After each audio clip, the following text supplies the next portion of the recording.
dan dia mati nurramala malaga difindi hakam wal jalan. Wanni nurramala disoli gara inni ta'an to kuma jalan. Sagalee isaanii ta'anii agarsiisu biyya jiru keessatti ambaasaadara saba keenyaa taanee afaanii fi aadaa seenaa fi siyaasa uummata barsiisu. Rakkina uummataa kan biyyaa dhufaatti sirriitti agarsiisu. Erga tanagoon taanitti harkanfanna akkamittiin qabsoo biyya keessaa deemaa jirtu cina sii dhaabannaa. Tanagaa fi hadha walitti nu fiddee tana wal gaafannaa osoo jennu. Artisoonni ija uummataati ija fagoo laaltee daftee waa hubattu kennaa uumamaatiin artiin tasawaati masa kamuu qabdu dhugaa manamaati. Hojiin artistoota afaanii fi aadaa seenaa fi siyaasa uummata barsiisu. Siyaasa jalatti dhugaa awwaalamtu gottee boollaa baaftee sabatti agarsiisu uummata dammaqsu onnee hidhachiisu surrii hidhachiisu. Akka inni biyyaa mirga ofii falmatu falma falmachiisu. Hojiin teenya tana haga sabni keenya bilisummaa ofii walabummaa ofii birmadummaa ofii of harkaan gootti itti fufna kana. Qabsootee fiinsi keessaa fi alaan qabsootee fiinsi keessaa fi alaan. Tika fi guddaan dhiiraa fi dhalaan tika fi guddaan dhiiraa fi dhalaan akka kenniisaa tuuti gurmuukee akka galaanaa yaa'i wal jala tokkummaan furtuu balbalaa saba gurmaa'ee qabsaa heduwaa banatee galaa tokkummaan furtuu balbalaa saba gurmaa'ee qabsaa heduwaa banatee galaa qabsootee finiinsi keessaa fi alaan xiqqaa fi guddaan dhiiraa fi dhalaan akka kenniisaa tuuti gurmuukee akka galaanaa yaa'i wal jala tokkummaan furtuu balbalaa saba gurmaa'ee qabsaa heduwaa banatee galaa.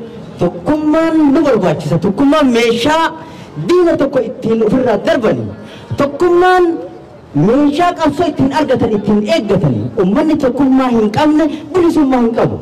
Wanni haga har'aa nu qoqqeessee duubatti nu deebisu tokkummaa dhabuu keenya waan taateef afaan tokko taanee wal jala yaanee haalli amma dhufaa jiru kun akka carraa dhiingadda akka nu harkaan miidhagnetti qabsoo teenya qabsoo amma deemaa jirtutti wal wajjin dhaabachuun akkaan barbaachisaadha. Hidhamtoota teenya taman hidhaa jiran kanaaf ukkaamsaa miidhaa irraan gahaa jiran sodaachisaa irraan gahan kun haalli kun yaachisiisaa waan ta'eef sagalee ummata keenya kakalee nuuf jedhee qabsaa'ee nuuf jedhee hidhamee kanaaf sagalee akka taanu isiniin jedhaa. Amma ammoota uummanni keenya sagalee isaanii kana haga har'aaf caddisuun nurra waan hin turreefi itti jabaannee irratti qabsaa'uu nurra jira isiniin jedha. Kanaafuu yaa ummata keenya bakka jirruun keessaa fi alaan kanatti haa jabaannu. Dhiibi haa jaannu hundeessaa jijjiirri fattinaaf akka gumaa baasutti akka qabsaa yoo ta'uu fi mana hidhaa yaasutti Oromoon manatti galee rafuu tuni biyya buusatu. Dhiibi haa jaannu hundeessaa jijjiirri fattinaaf akka gumaa baasutti akka qabsaa yoo ta'uu fi mana hidhaa yaasutti Oromoon manatti galee rafuu tuni biyya buusatu. Shandeemutu bishaan ciisu kwaasaa dhiiga taadhiiga naanii dhiiga ittisa addunyaas hin dagatinaa osuma keessa baasa itti sochoosii akkuma jirruun itti sochoofnaa dachii itti sochoosi akkuma jirruun itti sochoofnaa dachii fuuldura malee dubartiin deebitu Oromoo namaa itti sochoosi Aku dulu dipisah itu sejasi. Aku dulu dipisah lagi. Folder mana? Aku dulu dipisah lagi. Betul.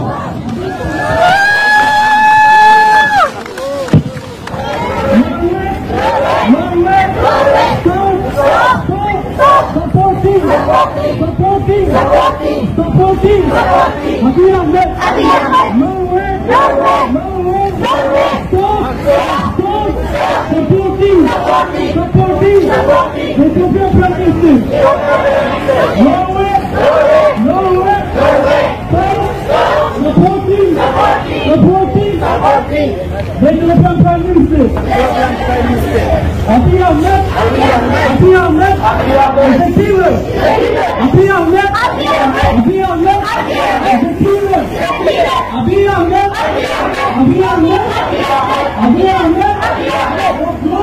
kamu hiriira irraa kuni hiriira Oromoon akka Oromootti kophaa gootuun ta'in irraa warreen nu fakkaatus dabalannee tumsa qabsoo Oromoodhaa kan jedhamu dabalannee isaanii wajjin waan yeroo ammaa tana biyya teenya keessa deemaa jiru mootummaan kun waan godhaa jiru namoonni agartanii kun gartee ijibbaata maayyii kan inni godhaa jiru kanaafu nuti immoo ni balaaleffannaa ummata biyya kanallee beeksifnee waan kana akka gartee sagalee ummata keenyaaf taanee mootummaan biyya kanallee akka sagalee nuuf taatu barbaadna ummata keenyaaf hamilee ta'uuf asitti sabaaf sablammoota biyya kana keessa jiru wajjin akka warra habasharra hafe jechuu kee kanaafu waliin tokkoomni harka ol qabannee baanee jechuudha kaayyoon isaa kana fakkaata kaarra baay'ee namatti tola akkuma hawaasa Osloof naannoo isaatii jiru kana hawaasa Oromoo diaspora yookaan biyya alaa jiru irraati maaltu eegama yeroo murteessaa ta'e kanatti yeroo qabsoon biyya keessaa finiinaa jiru kanatti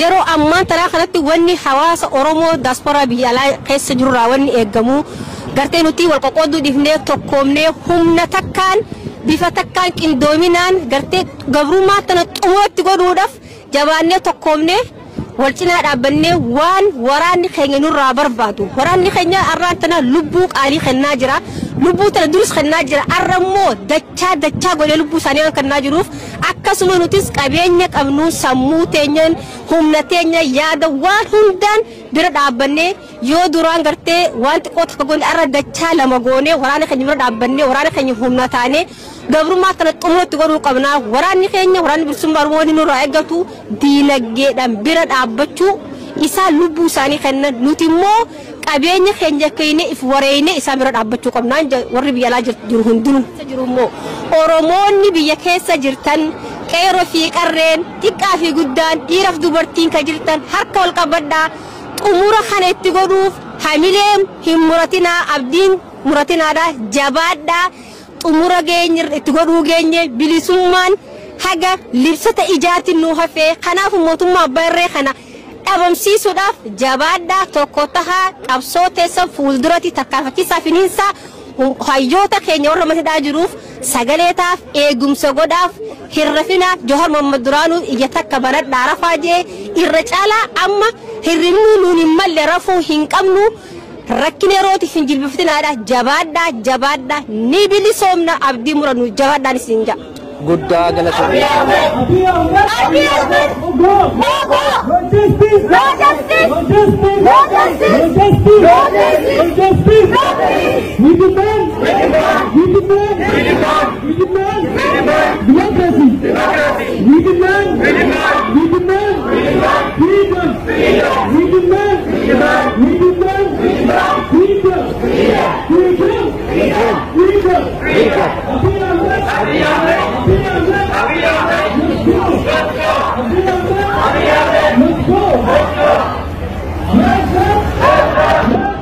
Maqaan kiyya Zaantanaa Girmaa jedhama.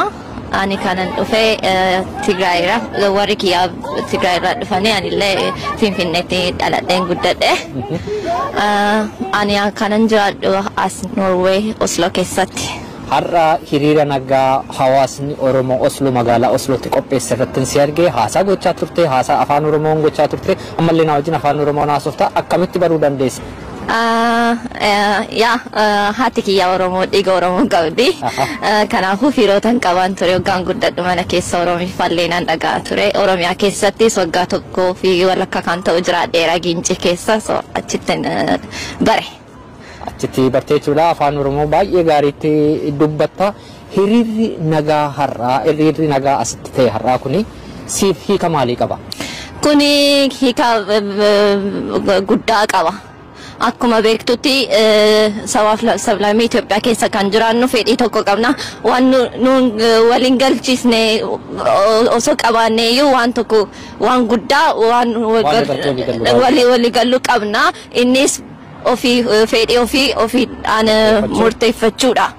akkuma beektu lolli kun Tigraay keessattis Oromiyaa keessattis kan godhamaa jiru sabab sablammii ambiraa irrattis kan godhamaa jiru akkuma beektu eenyummaa keenya akka bilisoomne afaan keenya akka bilisoomne akka eenyummaa keenya dhabnee isaan fakkaannee akka jiraannu jarri barbaadanii waan jiruufi nuti waan waliin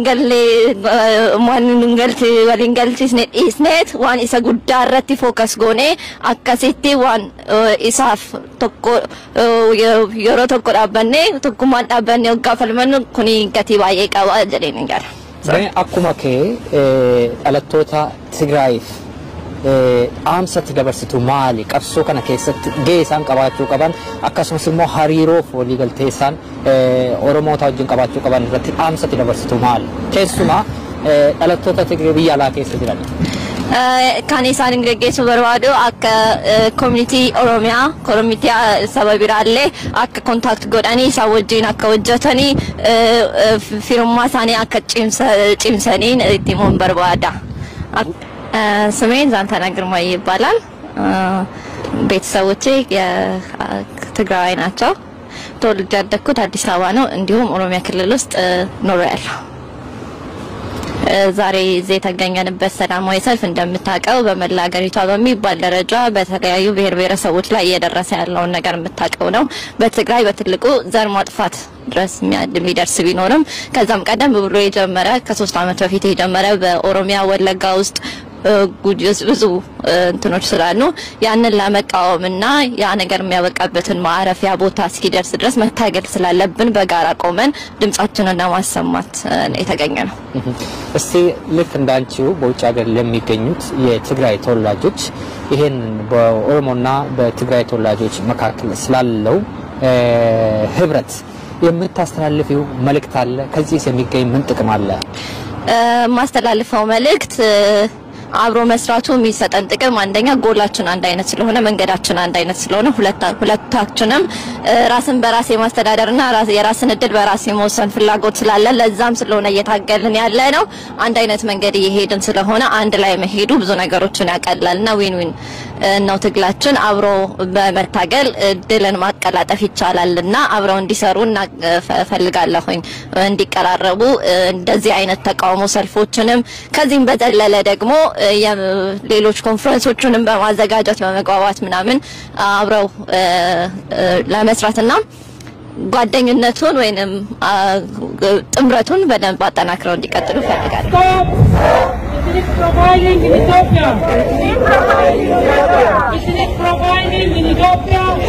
Artist Mukhtar Usman har'a kunoo biyya magaalaa Oslo fuuldura waajjira haajaa alaa Norway hiriira nagaa guddaa irratti wal arginee jirra. Maali kaayyoon hiriira nagaa kanaa maaliif ba'ame? hiriirri guyyaa har'aa ka baanee fi akkuma kanaan dura sagalee ummata keenyaaf ta'uudhaaf ummanni Oromoo hooggantoonni isaa walumaa galatti qabsaa'onni isaa biyya keessatti fi ummanni Oromoo akka Oromootitti waytii hamaa keessa jira kan takkaa seenaa keessatti dhagahamne rakkina guddaa keessa jira jechuudha. Kana sagalee taanee mootummaa kanatti ibsuudhaaf ummata biyya kanaatti ibsuudhaaf mootummaan kuni dhimma addunyaa keessattuu dhimma Afrikaa keessatti humna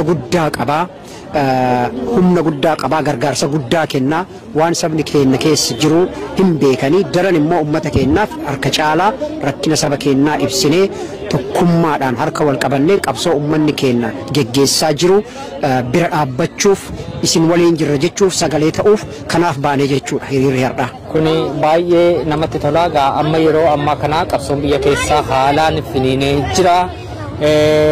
Ilmaan Oromoo bosona keessatti sirna nama nyaataa kana wajjin kokkee wal qabee jira. Akkasumas sabaaf sablammiin biraallee qabsoo kana keessatti hirmaatanii finiinsa guddaa gochaa jiru. Hiriiruma nagaa har'a baane keessatti illee sabaaf sablammii biraan keessa jiru kun si'a baay'ee argina miti. Inni kun bu'aa akkamii qaba jetta? Inni kun gaafii bareedaa kaafte waan kana uummata Oromootiif ifa gochuu barbaada. Hiriira har'atti baane kanarratti uummanni Tigraayillee bahee jira. Uummanni Tigraay kuni bahee jira. Uummanni namoonni baay'een akkamitti Tigraay opiniyoon amma Tigraay yookiin immoo TPLF kaleessa ergamaa fi turte ashkara taatee fi harka taatee fi nu ajjeesisaa turte san deebitee nutti himuu barbaaddi waan isiin TPLF ergamtee nu godhaa baate har'a ummanni Amaaraa ummata Shaabiyaa ka akka diinaatitti ilaalu የኢትዮጵያን አንቀልት የቆረጠ ኢትዮጵያን ወደብ አልባ ያደረገ ጀዳኒ ገነ ሶዶማ ባላለፈቻ ቱረን har'a ኢሳይያስ አባ ክርስትና ኢሳኒ ጎደተኒ ኡመተ ትግራይ ኢትን ፊጠን ኡመተ ኦሮሞ ኢትን ፊጠን ኤርጋ ሻዕቢያን ሳሂበ አማራ ተኤ ሳሂበ ነፍጠኞታ ተኤ ኦሮሞ ፊ ትግራይን ከን ፊጥ ዮተኤ ቀብሶን ኡመተ ትግራይ ለን ሞቱማ ከኑ ኩፍሱዳፍ ቦአ ቡሰታናን ኡመኒ ኦሮሞ ደገሩ ቀባ ኦፒዲኦን ሚዲያ ዳዳረት ከሌሳ በሬሰኒ ዋን ሄዱ አርጋ ቱሪ ኦፒዲኦን ንቲሙን ደንዴቱ ኤርገምቱን TPLF ኢቲን ጉሩፋባቲ ኦፒዲኦን kan Oromo ittiin ciraabate maqasiin sun OPDO'n har'a ummanni Oromo oolaan TPLF wajji walii gale jinni wajji walii galuu danda'a oolaan waraanni bilisummaa Oromo qabsoo kana naa laaffisa mootummaa gabroonfata agartee sirna Minilik nurratti deebisuu barbaadu kana in kuffisa jedhee abbaa amane wajjin walii galuun mirga isaati ummanni Oromoo tooftaa fedhe fayyadamee mootummaa kana ofirraa kuffisuudhaaf qabsaa'uun murgee ummata Oromooti. Kanaaf OPDO'n eenyu waliin akka qabsaa'ufnu eenyu waliin akka hiriira baanu nutti himuu hin dandeettu hamileessan hin qabdu isiidha ka ergamaa ture ka ergamaaf dhalatte kaleessa TPLF ergamaa turte har'a mootu deebitee kan nafxanyaa sirna Minilik nutti deebisuuf ergamaa jirtu OPDO'dha ka jaraaf sagadaa jirtu OPDO'dha OPDO'n kana nutti himuu hin dandeettu OPDO'n diina Oromoo kan dhiigaan cuubamte harkisii dhiigaan sun ammallee sirna nafxanyaa nurratti deebisuudhaaf Oromoo ajjeesaa waan jiraniif ummanni Oromoo sabaaf sablammii kam waliinuu qabsoofne Oromiyaa teenna bilisoomte ummata keenya bilisa ta'e Itoophiyaa keessatti sabaaf sablammii jiru wajjin nagaan jiraachuu yoo ta'uu baate biyya keenya bilisoomsinee keessa jiraachuu mirga keenya kan ummata Oromooti. Kan biraa immoo kanan jala muree himu ammallee OPDO'dhaaf. Ummanni Oromoo saba kamiyyuu akka diinaatitti hin qabu. Saba kam wajjinuu siistamatu diina kenna. Warra Singaporoomsina jedhutu diina kenna.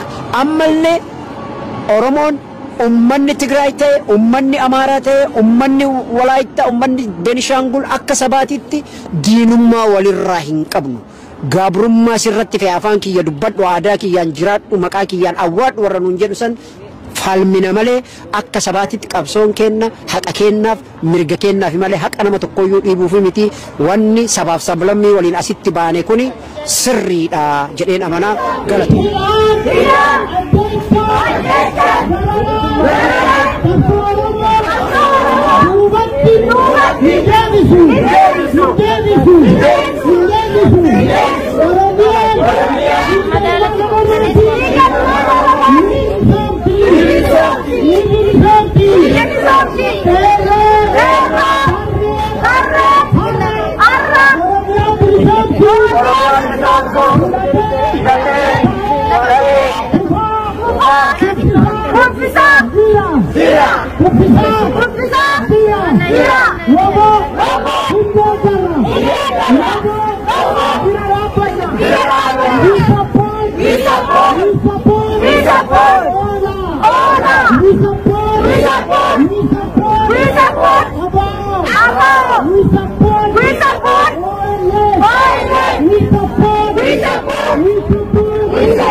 Kita